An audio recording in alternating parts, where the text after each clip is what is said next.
Մատենադարանի թանգարանային շենքի հատուկ ցուցափեղկում պահվում է հայ միջնադարյան գրքարվեստի հռչակավոր ձեռագրերից մեկը՝ Շուրիշկանի ավետարանը։ Այն գրվել և նկարազարդվել է Պասպուրականի Քաջբերունի գավառի Ասպիսնակ գյուղում 1498 թվականին։ Ավետարանը պատվիրել է Թուրվանտա իշխանը, ընդօրինակել Տեր Բարսեղ քահանան։ Այն հետագայում մեծ համբավ է ունեցել և հայտնի դարձել որպես խնդրակատար ախտահալած ավետարան։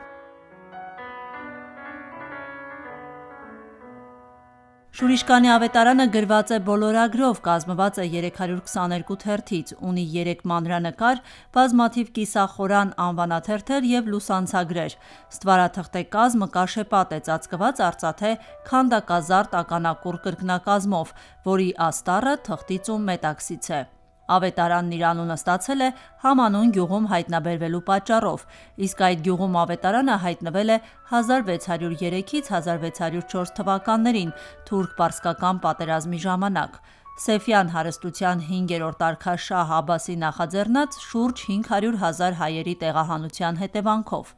Մատենադարանի ձեռագրատան ավագ ֆոնդապահ Գայանե Խաչատրյանն է ներկայացնում ավետարանի բացառիկությունը։ Ավետարանը մեր ժողովրդի և Մատենադարանի բացառիկ գանձերից մեկն է, տարածված է որպես ախտահալած և խնդրակատար ավետարան, այդ համբավն ունի։ Դարեր շարունակ վերապրելով մեր ժողովրդին վրա հասած պատոհասները, արհավիրքները և հաղթահարելով բազում փորձություններ, կարծես դարձել է յուրատեսակ հոգևոր պատվար բազում սերունդների համար։ Ըստ ավանդույթի գաղթի ժամանակ ավետարանն այծի մորթուց պատրաստված ջրադիմացկուն տիկում կապված է եղել Տեր Գրիգորի մեջքին, և հենց ավետարանի զորությամբ գոտեպնդված գաղթական հայերը ձեռք-ձեռքի տված կարողացել են հաղթահարել Արաքսի ջրերը։ Շուրիշկանի ավետարանի մասին շատ պատմություններ ու ավանդազրույցներ կան, դրանցից ամենատարածվածը և ազդեցիկը ձեռագրի փրկության պատմությունն է։ Ըստ այդ լեգենդի, այսպես ասած, ավանդազրույցի, երբ որ գյուղում որ պահպանվել է Շուրիշկանի վրա թշնամական հարձակում է տեղի ունեցել, ասպատակություններից փրկելու նպատակով ժողովուրդը որոշել է իր գանձը, հարստությունը թաքցնի։ Պետք էր, որ իրենք խույս տային գյուղից պաշտպանվելու նպատակով։ Որոշում են առաջին հերթին փրկել և պաշտպանել ավետարանը, որոշում են այն հողետ հագստոցում պահել և վանքի տարածքում ինչ-որ միտեղ հողետ հագստոցի տակ են ավազե շերտի տակ ծածկում և նախորդ տեղ են ինչ-որ փորում դնում այնտեղ, կողքը տնկելով ուռենու ճյուղ։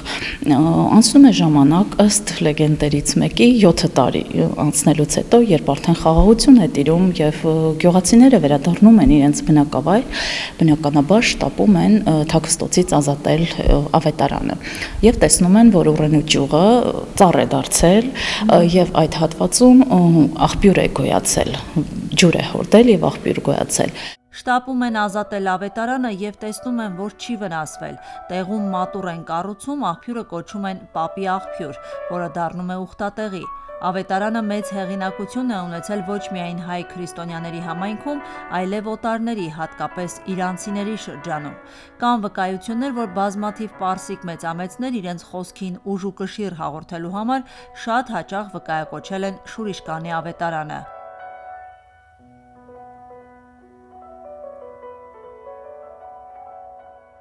Ավետարանը հետագայում շատերի համար դառնում է հույսի, բուժման, իղձերի կատարման առհավատչյա։ Գայանե Խաչատրյանն ասում է, որ նույնիսկ ժամանակի պարբերականներում մամուլում է գրվել, թե ինչպես է համաճարակների ժամանակ այն մեծ շուքով տարվել նոր ջուղա և հավատավոր ժողովուրդն ինչպես է ուղեկցել այդ թափորը։ Եվ մինչև հիմա էլ շարունակվում է, մարդիկ հավատում են բուժիչ նշանակությանը և այն շարունակում է մնալ բոլորի իղձերի իրականացման զորավոր միջոց։ Ու չի դադարում հոսքը, ինչպես ժողովրդի մեջ է տարածված ասել, դեպի ավետարանի ոտքը կամ դուռը։ 3.5 դար դեգերելուց հետո 1973 թվականին Շուրիշկանի ավետարանը հայրենադարձ Ներսես և Մաթեոս Ծառուկյանների ընծայաբերմամբ հանգրվանում է Մատենադարանում։ Մի հետաքրքիր փաստ էլ նշեմ, որ 2002-2003 թվականներին, երբ որ Մատենադարանի շենքը կանգնած էր հիմնանորոգման, դռները փակ էին զբոսաշրջիկների եւ անգամ հետազոտողների համար, բացառապես բաց են եղել շուրիշկանի օգտավորների համար։ Այսինքն անգամ այդ ոչ աշխատանքային պայմաններում էլի շարունակել է մարդկանց հոսքը։ Եվ տեսնելով ժողովրդի ջերմեռանդ հավատը առ Սուրբ Ավետարան, Մեսրոպ arczepiskopos Աշչյանը հիմք է դրել շատ գեղեցիկ ու սրտառուչ մի արարողության։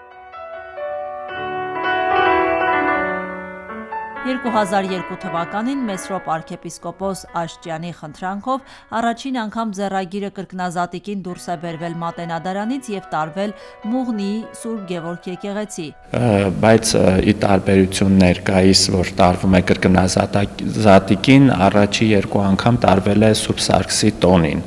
Եվ դրանից հետո արդեն ամենամյա, այսպես ավանդույթ է դարձել եւ ձեռագիրը դուրս է բերվում Մատենադարանից եւ տարվում է Մուղնիի Սուրբ Գևորգ եկեղեցի։ 2012 թվականից ձեռագիրը նաև գտնվել է մշտական ցուցադրության մեջ, բացառությամբ վերջին 1 տարին մոտ այն հանվել է։ Ներկայումս այսօրվանից սկսված 1 ամիս կրկինելի բացառիկ որպես ցուցադրություն ավետարանը ներկայ լինելու ցուցադրության մեջ։ Շուրիշկանի հրաշագործ ավետարանը դուրս բերվեց պահոցից։ Մատենադարանի ընծայաբերման սրահում բացառիկ ցուցադրություն է կազմակերպվել։ Մինչև ապրիլի 10-ը այցելուները կարող են հաղորդակից դառնալ Շուրիշկանի ավետարանին եւ ըստ ավանդության զորություն ստանալ։ Աիդա Ավետիսյան, Էդվարդ Ասատրյան, Ռադիոլուր։